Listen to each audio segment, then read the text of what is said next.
So hello friends, how are you? I think all are fine. Daily question answer series में आपका welcome है। करते हैं start आज का फर्स्ट क्वेश्चन। आपकी जो तैयारी है कैसी चल रही है ये ज़रूर बताइएगा। और कोई भी आपको किसी भी टॉपिक में अगर प्रॉब्लम आती है, किसी भी क्वेश्चन पे आपको डाउट है, तो वो भी कमेंट सेक्शन में ज़रूर बताइएगा। तो चलते हैं और करते हैं आज का question start. An aggrieved consumer can lodge a complaint to State Consumer Commission। एक असंतुष्ट उपभोक्ता राज्य उपभोक्ता आयोग में शिकायत दर्ज करवाता है if the value of goods और service in question along with compensation. तो कहने की बात क्या है कि स्टेट कंज्यूमर कमीशन है, उसमें जो कितने अमाउंट तक का क्या कर सकते हैं, हम शिकायत दर्ज करवा सकते हैं, ये क्वेश्चन में पूछा गया है। ये जो लिमिट गिवन है ये कंज्यूमर कमीशन जो 2019 आया था उसके अकॉर्डिंग नहीं है, क्योंकि स्टेट कंज्यूमर कमीशन की अगर बात कही जाए तो उसके अंदर जो अमाउंट है वो 50 लाख से 2 करोड़ तक का होता है, जो कि किसी भी ऑप्शन में गिवन नहीं है। क्योंकि जो फर्स्ट थी लिमिट वो पुरानी लिमिट यहाँ पे मेंशन है। पुरानी लिमिट क्या थी? 20 lakh but does not exceed 1 crore. Fourth option होता अगर पुरानी लिमिट थी, लेकिन अब जो है नई लिमिट के अकॉर्डिंग आंसर होना चाहिए। यहाँ पे 50 लाख आ जाएगा और यहाँ पे 2 करोड़। ठीक है, ये आपकी जो लिमिट है वो डिसाइड की गई है डिस्ट्रिक्ट, जो आपका डिस्ट्रिक्ट कोर्ट है उसके अंदर, डिस्ट्रिक्ट कंज्यूमर कोर्ट है जो, उसके अंदर आपकी 50 लाख लिमिट रखी गई है कंज्यूमर एक्ट 2019 के अकॉर्डिंग। और जो आपकी स्टेट है उसके अंदर 50 से 2 करोड़ और अबाउट 2 करोड़ है तो आपका नेशनल कमीशन के अंदर जाएगा, क्योंकि ये 3 टायर जो है सिस्टम बेस होता है। The portion of the capital which can be called only at the time of winding of the company. तो ओनली कंपनी के वाइंडिंग अप के टाइम पे मंगवाया जाता है, उस पैसे को हम क्या कहते हैं? तो वो हमारी कौन सी कैपिटल होती है? रिजर्व कैपिटल होती है। ठीक है, जो कि अब हम नहीं रख सकते न्यू कंपनी एक्ट के according. Which one of the following statement is not appropriate for provision. Provision के लिए कौन सा अप्रोप्रिएट नहीं है? नहीं है पूछा गया। Yes, creation of provision satisfy the principle of conservatism. देखो एक एक पॉइंट को ध्यान से पढ़ेंगे, ध्यान से समझेंगे। Principle of conservatism, principle of conservatism यानी कि रूढ़िवादिता का सिद्धांत क्या कहता है कि हमेशा हमें सही से काम करना चाहिए। इट मीन्स जो फ्यूचर्स के प्रॉफिट है उनको हम कंसीडर नहीं करेंगे, लेकिन जो फ्यूचर के लॉस है, लाइबिलिटी है, उनको हम क्या करते हुए चलेंगे? कंसीडर करते चलेंगे। और इसीलिए क्या बनाया जाता है? प्रोविजन बनाया जाता है। बिल्कुल सही बात है। Provision is charge against profit, ये भी बिल्कुल राइट है। क्यों? क्योंकि अगर हमें प्रॉफिट हो या ना हो ये मैटर नहीं करता, क्योंकि जो भी चार्ज होगा उसको चार्ज हम करेंगे। तो इसीलिए प्रोविज़न का प्रॉफिट से कोई मतलब नहीं होता है। हमें प्रोविज़न अगर बनाना है तो बनाना ही है। ठीक है, उसके बाद है provision is created for non liability. Provision is created for non liability and provision is created for strengthening the financial position of the business। तो इन दोनों ऑप्शंस में से आप बताओ कौन सा होना चाहिए? तो प्रोविज़न देखो, वैसे नॉन लाइबिलिटी तो होती है प्रोविज़न, क्योंकि नॉन लाइबिलिटी होती है तभी तो हम प्रोविज़न बना रहे हैं। But accurate exact meaning, exact उसका ये नहीं बना सकते कि भाई इतने का लॉस होगा। हमें ये पता है कि बैड डेब्ट्स हमारे कुछ ना कुछ ज़रूर होंगी, यानी कि नॉन लाइबिलिटी तो है, बट उसका एग्जैक्ट हम मतलब नहीं लगा सकते। अगर हम यह एग्जैक्ट जो है एस्टिमेशन लगा ले, उसका एग्जैक्ट अमाउंट का पता चल जाए, तो वो हमारी क्या हो जाएगी? फिर वो तो लाइबिलिटी हो जाएगी, प्रोविज़न कहाँ रहेगा? ठीक है, प्रोविज़न नॉन लाइबिलिटी के लिए होता है, लेकिन जो एस्टिमेट लगाई जाती है एक्यूरेट नहीं होता। ठीक है, provision is created for strengthening the financial position of the business. Business की फाइनेंशियल पोजीशन को स्ट्रेंथ करने के लिए नहीं बनाते हम प्रोविज़न। प्रोविज़न तो सिर्फ हम जो फ्यूचर्स में जो हमारे एक्सपेंसेस होंगे उनको कवर करने के लिए, जैसे हमने एसेट्स का बना लिया, डेटर्स का बना लिया, वो हम किस लिए बना रहे? स्ट्रेंथ के लिए नहीं बना रहे हम, वो सिर्फ इसलिए बना रहे ताकि एकदम से हमें कोई लॉस ना हो। ठीक है, एकदम से अगर हमें ये अमाउंट नहीं मिलता है तो प्रोविजन से हम उस अमाउंट को क्या कर सके, यूज कर सके। उसके बाद चलते हैं नेक्स्ट क्वेश्चन की तरफ। Which one of the following relates to trait theory of leadership. Trait theory of leadership, leadership की ट्रेड थ्योरी क्या कहती है कि कुछ ऐसे स्पेसिफिक क्वालिटीज़ होती हैं जो कि लीडरशिप में, जब लीडरशिप बोर्न होता है यानी कि जब पैदा होता है उसी टाइम उसके अंदर ही वे क्वालिटी हो जाती हैं। Theory that consider personal quality and characteristics, बिल्कुल 100% यही आंसर राइट है, क्योंकि इसमें ना तो सिचुएशन देखा जाता है ना कुछ और देखा जाता है। ट्रेड थ्योरी हमारी ये कहती है कि जब भी लीडर बोर्न होता है, जब भी लीडर पैदा होता है उसी टाइम उसमें कुछ क्या होती हैं, उसमें क्वालिटीज़ होती हैं। किसकी क्वालिटी होती हैं? लीडरशिप की क्वालिटी होती हैं, ठीक है। और specific behaviour different leaders from non leader, employee oriented leader, बाकी जो ऑप्शंस है ना बिल्कुल ही जो है इरेलीवेंट गिवन है, सिर्फ और सिर्फ हमारा जो फोर्थ ऑप्शन है वही सही दिया हुआ है, ठीक है।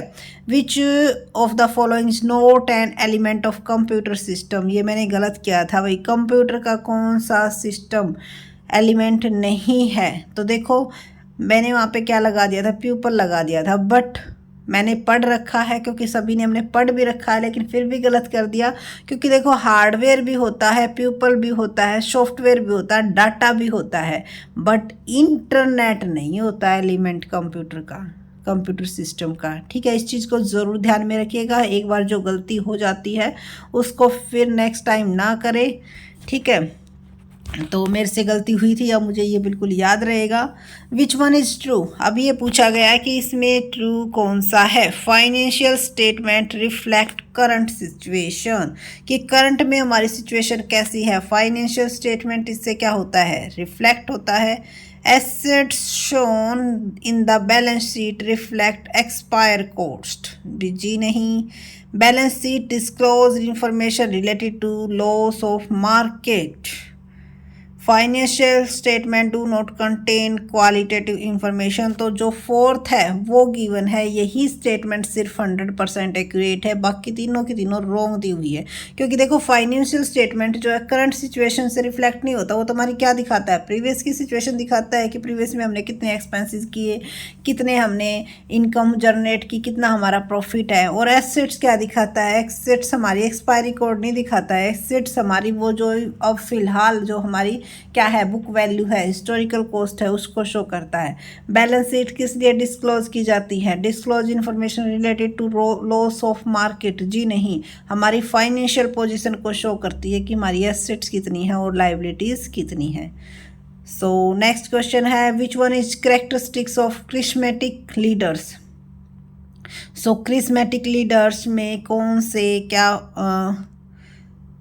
कैरेक्टरिस्टिक्स, कौन सी कैरेक्टरिस्टिक्स होती हैं? तो जो को लीडर का चैप्टर हमारा रहता है और हमें पता है ये इम्पोर्टेंट है, तो ये जब हम करवाएंगे काफ़ी अच्छे से करवाएंगे आपका, ठीक है।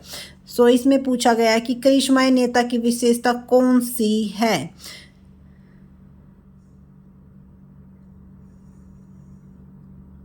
तो इसके अंदर जो आपका ऑप्शन नंबर 3 है वो बिल्कुल सही दिया गया है, क्योंकि engage in behaviour that are perceived as novel, जब उसको ये पता होता है कि ये नवीन है, नया कार्य है, तो ऐसे बिहेव में वो क्या करता है, इंगेज होता है। वही क्या करेक्टरिस्टिक्स होती है, करिश्माई लीडर की कैरेक्टरिस्टिक्स होती हैं। उसके बाद चलते हैं नेक्स्ट क्वेश्चन की तरफ। ये क्वेश्चन है आपका कंप्यूटर का। Which of the following not a method of created query in excess. तो इसका आंसर तो भाई याद ही कर लेना आप, design sorry tax methods, tax methods इसका आंसर आएगा भाई, याद रख लेना अपना कि कौन सा method created query in excess. तो विजार्ड होता है, डिज़ाइन होता है, एसक्यूएल होता है, लेकिन टैक्स मेथड नहीं होता। इसके बाद Shri limited purchase a machine for 40 lakh की एक मशीन परचेज की है जिसका 25% कैश है, बाकी जो बैलेंस है उसके लिए 8% debenture of 400 each at a premium 120। How many debenture are issue to vendor? तो कितने इशू करेगा क्या डिवेंचर? देखो हमने क्या परचेज की है, 40 लाख रुपए की मशीनरी कर दी है, इसका 25% कैश कर दिया है, इट मीन्स इसका 1/4 कितना हो गया, 10 लाख रुपए हमने क्या कर दिया, कैश में पेमेंट कर दी, बच गया कितना, 30 लाख रुपए। तो 30 लाख रुपए के लिए हमने 8% के डिबेंचर 400 का एक है और 20% प्रीमियम, 20% 40 का 400 का 20% कितना हो गया, 80 रुपये। इट मीन्स हमने एक शेयर एक डिवेंचर कितने रुपए का इशू किया, 480 रुपए का। तो हमने 30 लाख रुपए पेमेंट करनी है, कितने करने होंगे इसके लिए हमें निकाल लेते हैं। 3 1 जा 3 1 एंड 6, सो ये पॉइंटों में आएगा भाई। एक मिनट इसको क्लियर कर लेते हैं, फिर निकाल लेते हैं कि 30 लाख रुपए के हिसाब से 3 लाख को अगर हम किससे डिवाइड करेंगे, 4,480 रुपये, क्योंकि 20% क्या है प्रीमियम पर है, तो 480 रुपये का एक शेयर पड़ गया और हमें कितने रुपए की पेमेंट करनी है, 30 लाख रुपए की। तो अगर इसको हम काटते हैं तो 4 1 जा 4 4, 3 1 जा 3 3 6 जा 1 जा, सो ठीक है। तो इसकी वैल्यू जो आ गई 6,250, 6,250 डिवेंचर हमें किसको पे देने पड़ेंगे, वेंडर को देने पड़ेंगे फुल पेमेंट करने के लिए, क्योंकि 25% उसने क्या कर दिए, कैश में पेमेंट कर दी है।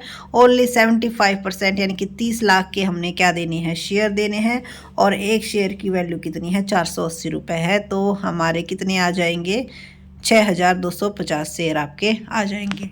उसके बाद which one is the correct, इसमें से ये पूछा गया कि कौन सी स्टेटमेंट करेक्ट है। Any amount fund can be generated through trade credit, कितना भी अमाउंट हम क्या कर सकते हैं, व्यापारिक उधार के माध्यम से निधियों की कितनी ही धनराशि का सर्जन किया जा सकता है। जी नहीं, अगर इस तरह से हो सकता तो हमें डिबेंचर इशू करने की ज़रूरत ही नहीं पड़ती। Factoring does not create any charge on the assets of the firm, जो फैक्टरिंग है किसी फर्म की संपत्तियों पर किसी प्रभार का सर्जन नहीं करती। एक minute, convertible debenture can be converted before the expiry of a specified period, ये तो गलत दिया हुआ है। क्यों? क्योंकि स्पेसिफाइड पीरियड नहीं, कन्वर्टेबल डिवेंचर जो होते हैं वो जो एक्सपायरी पीरियड होता है, जो पीरियड होता है उसमें क्या किए जाते हैं, कन्वर्ट करवाए जाते हैं। ठीक है, उस पीरियड से पहले हम क्या करवा लेते हैं, कन्वर्ट करवा सकते हैं, जो कि डेट इसकी होती है उसी टाइम पे। ठीक है, rate of interest offer on public deposit are usually lower than offered of bank deposit. So ये बात सही है, जो हमारी रेट ऑफ इंटरेस्ट होती है वो offered on public deposit are usually lower than that offered on bank deposit. जो बैंक है वो रेट कम देता है, ठीक है, लेकिन हमसे क्या करता है, ज़्यादा चार्ज करता है, और यही उसका क्या है, प्रॉफिट का सोर्स है। तो ऑप्शन नंबर 3 करेक्ट है।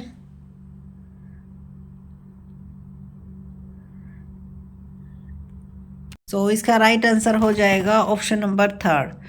सो नेक्स्ट क्वेश्चन मिलेंगे नेक्स्ट वीडियो में। तो वीडियो ज़्यादा लंबी हो जाएगी, इसीलिए हर रोज़ इसी तरह से जितने भी क्वेश्चन पॉसिबल हो पाएंगे मैक्सिमम से मैक्सिमम क्वेश्चन सीरीज आपकी करवाने की कोशिश की जाएगी। तो नेक्स्ट वीडियो में फिर से क्वेश्चन सीरीज करवाएंगे, वो क्वेश्चंस होंगी आपके अकाउंट्स के नेक्स्ट, क्योंकि बेसिक्स हो चुका है, बेसिक से आगे जो भी बनेंगे उन क्वेश्चन से आपकी वीडियो होंगी।